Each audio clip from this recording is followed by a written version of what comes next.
Hello and welcome to Noni, Yanga's flagship talk show where we discuss all the hot topics. Today we take a look at our dependence on smartphones. Are they making our lives easier or are they disrupting our work and relationships? Joining me today, TV and radio personality and host of Talks with Monica Lee, and broadcaster and social media influencer Fumi Ogunja, and actress and presenter Masviona Madzima. Hello, ladies. Hi. Please keep the phones off, yeah? We're all guilty of it, looking at our phone every 2 minutes, whether we're scrolling through Instagram or chatting to our friends on WhatsApp. Our phones hold all of our memories, photos and videos, but also make our lives more convenient. You can order a jollof rice, do your weekly shop and book a cab, all without getting off the sofa. But are our phones an extension of who we are, or are we way too reliant on them? It's funny for me because this is quite a light-hearted subject, but in your experience, how serious can phone addiction be? It can be very serious to the point where you're in bed at night scrolling through timelines or responding to apps. Like, sometimes it does get a bit much, and I do think it's a bit unhealthy. Like, I look at the millennials of these days now and they can't breathe without their phone. And for me, I'm in the older generation where I wasn't always brought up with a phone, so I can kind of disconnect sometimes, but I do think it's a bit much now. Monica, you know, we're talking about phone addiction. You know, how serious do you think it can get in the way of having a meaningful discussion? You know, you're on a date or you're with a friend and literally they just can't, you know, put their head up and look at you. Yeah, it can be a bit frustrating, but I feel like it's just having that conversation with whoever you're talking to and who you're with, and just be like, you know what, this is our time, this is our moment. You need to take that aside and let us have a conversation, do what we need to do. Do you do as that? A friend? Sometimes. But I do sometimes. It depends, but if I'm on a date or if it's really serious, I'm with my friends, I have to kind of learn how to balance and be able to be respectful and actually understand that, you know what, I'm giving them my time, my actual physical self, and I need to get out of the virtual world and be a part of them and be a part of what we're doing. Of course. Masviona, you know, do you think you suffer from nomophobia? Yeah, whilst you're going, yeah, I can separate it. I'm really bad. Really? I'm actually good when I'm at home because my parents don't really like it. So if we're sitting down, then I won't be on my phone and I leave it upstairs. But if I'm outside with my friends, I'm literally like... And sometimes you feel like it's buzzing, but it's not actually buzzing. Yeah. That's how, like, addicted. Yeah, you hear it and you're like, right, that's mine. Everyone seems to have the same ringtones, you know. Exactly. Gone are the days where like you had your own personalised ringtones. Now the phone rings, everybody's checking it. But you know, for me, 66% of people in the UK suffer or, you know, admit to suffering from nomophobia. So it is quite serious, isn't it? That's high. That's high. You know, it's. I think that's really, really bad. I mean, the virtual world is a whole completely different world, and it's like, people are not enjoying life anymore because we're so like focused on capturing it and posting it out there. Like, are we actually even enjoying what we're doing? Because we're like on our phones 80% of the time. So so just for those people like me who didn't know what nomophobia is, it's basically the fear of forgetting your phone or not having your phone. You know, like for example today, you know, coming on the set, if you had got halfway to the studio and you realised you didn't have your phone, would there be a call and saying, do you know what guys, I'm going to be late? You know what, I'll be calling my management and be like, you need to come and drop that phone. In fact, you wouldn't even be able to call them, do you know what I mean?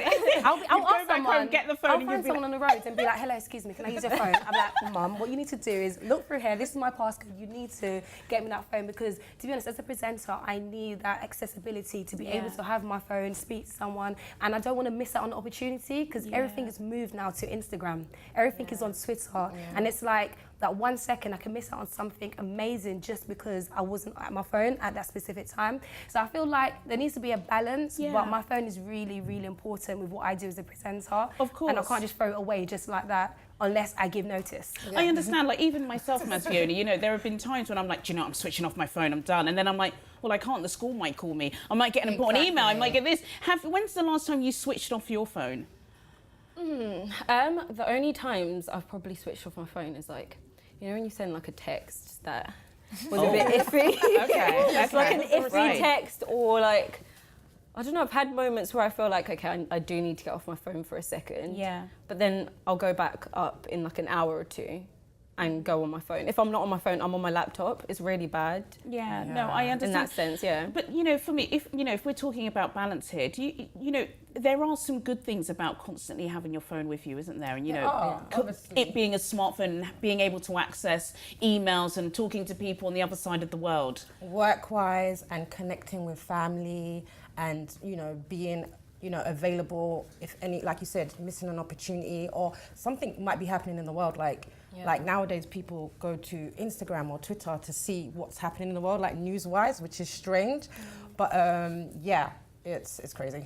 It's funny because, of course, as well, there have been, surveys that link, mobile phone addiction to depression. And so it can be really serious. And do you think, Monica, it is an age thing where there are some people, I think we're in our 30s, aren't we, for me, where we didn't grow up with phones. So it's probably easier for us to say, I'm going to put it on silent and not look at it. But for a younger generation, it's impossible.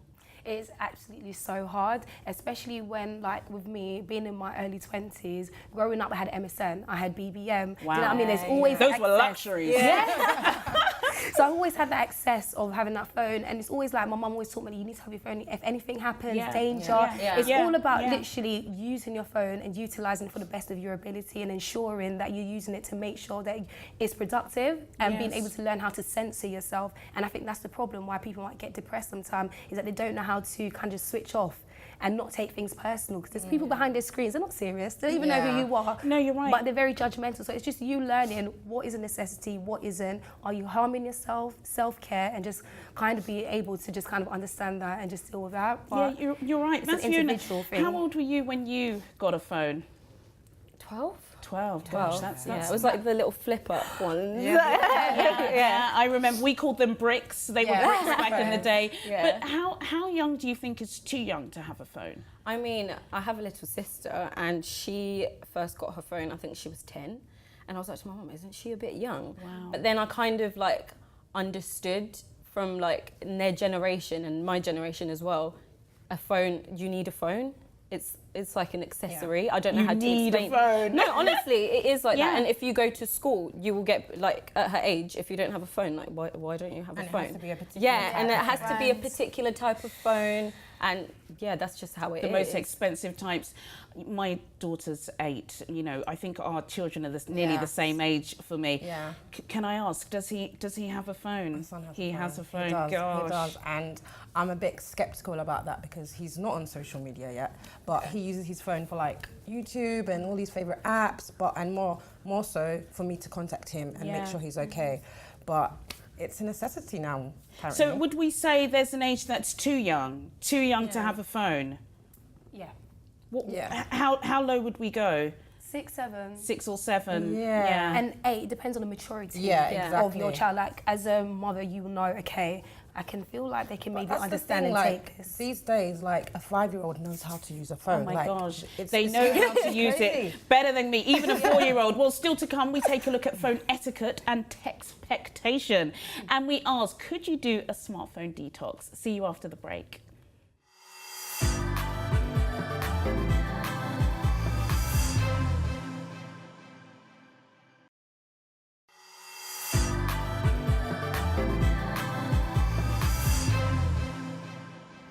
Welcome back to Noni. We've all heard about rehab centres for people with drug and alcohol addictions, but what about digital detox retreats? Could you spend 2 weeks in a remote location without your phone, no texts, no Instagram, no distractions? Would it be liberating or terrifying? For me, you're a regular on Noni, and you've regularly discussed the fact that, you do have social media breaks. Yeah. Why is this? Why do you ever feel the need to kind of switch off? Because sometimes I feel like I just get consumed by it all, and you start to, like, the virtual world is not reality, and who you are in the virtual world doesn't always reflect who you are in, the actual world. So you know, I don't want it to get to my head. I want to stay grounded. I want to stay focused on what it is, on my actual goals. And sometimes I feel like social media can be a bit distracting in that sense.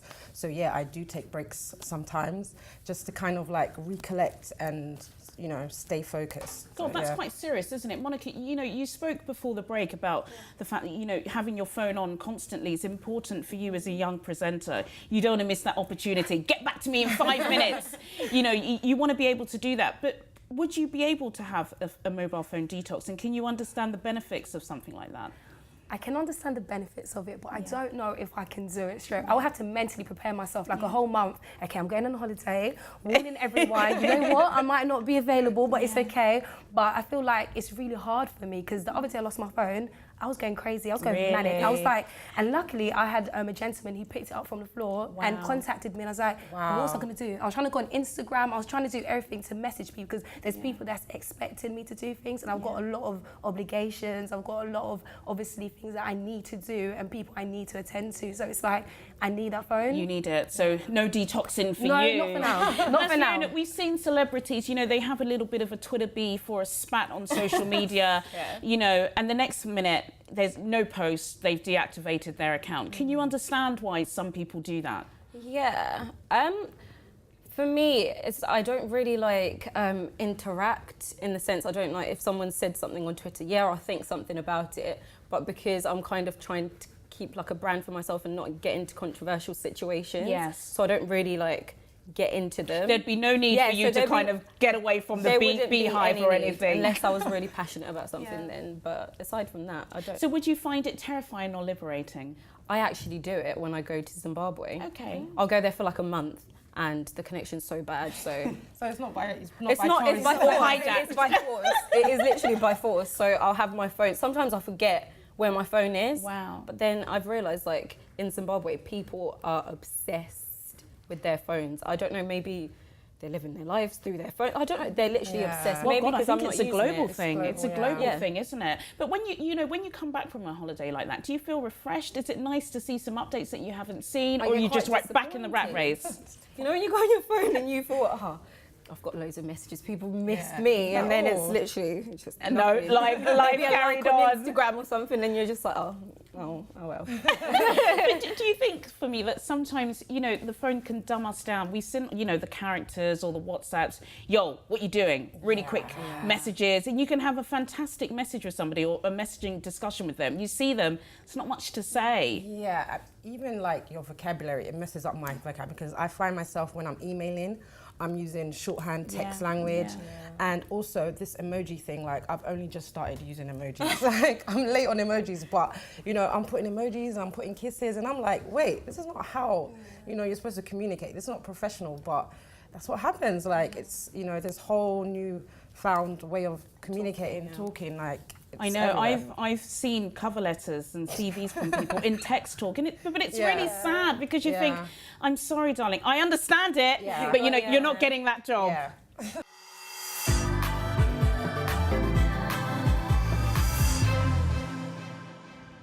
Now, is there such thing as a phone etiquette, and does the pressure of textpectation damage our relationships with colleagues, friends and partners?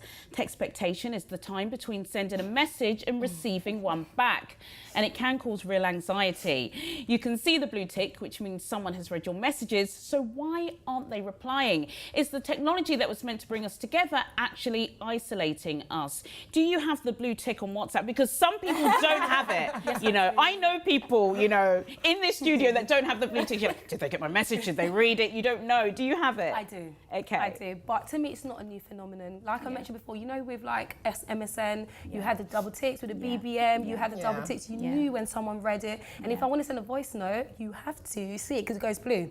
So you can't ignore me. As much as you want to ignore me, you know what? I'm going to send you a voice note because you have to listen. And now I know you've listened. Are you somebody that's likely to quickly respond, or somebody to wait, like, why have they not responded? No, you know what? I understand understand everyone's busy, and I'm a very patient person, and I understand how it is that life can be so consuming at times. And it's for me, it's just, if it's something that we need to do now, then and there, I need to know an answer. But if it's not, we're not meeting up and I'm not waiting an hour down the road, then it's not that bad. But if it's one of those things that I'm like, okay, I need to know this is business, money needs to be made, then I need to know. You better respond to my message, because I'm calling you, and I'm calling your mum, your Time dad, is money. everyone. Thank you. But yeah, just only. Masviona, do you have textpectation? I'm not really a texter. I'm more of a caller. Okay. Yeah, because I just. Gosh, you're way behind the times. No, it's only because on text you can read a text a certain way. True. And I'm one of those people where I'll read it in like some sort of way, and I'll get quite angry. Like, why did you talk to me like that? So if I'm on the phone, it's a bit easier, so I can hear it in your tone. So. Yeah, in that sense, but I'm a late replier as well, which is so I get a lot of why aren't you replying? Why aren't you replying? And I'm like, I've seen your message, you just can't be asked. No, of course. Do you get this kind of smartphone etiquette for me? Where has it come from? I don't know. I just think society now has created like these rules, like, you know, like you have to respond, and if you don't respond after an hour, you're ignoring. Like, I'm a late responder too. And I think I'm for so me, late. I'm so late. I see the message come up, I respond in my mind, and then that's it. I forget to respond. It's so the same so thing, if anyone's out there watching, I'm not ignoring you. Co-signing your. Yeah, like me, I texted you last night. No, I didn't. I didn't. But no, I understand. Even with me, I feel so bad. You know, you read a message, and it's true, you do sometimes respond in your head, and you're like, do you know, I'm going to get back to that person.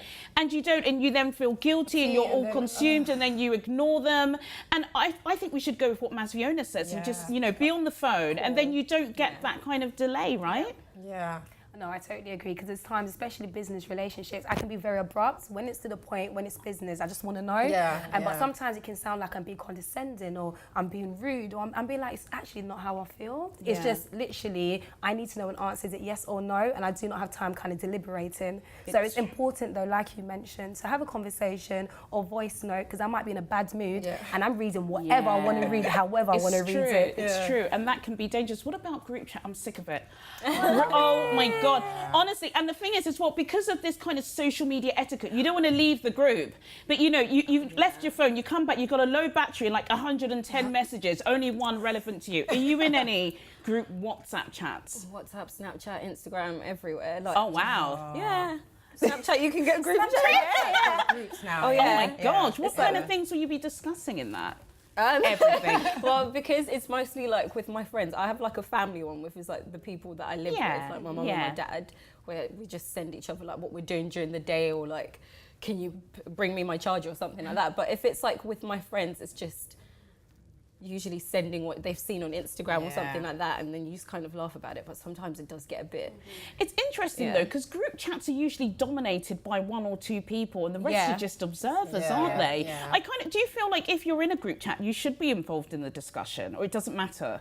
I mean, I'm only in one group chat, and that's the family group chat. Lucky you. Like, no, but it's annoying because my mum, she is just too much on WhatsApp.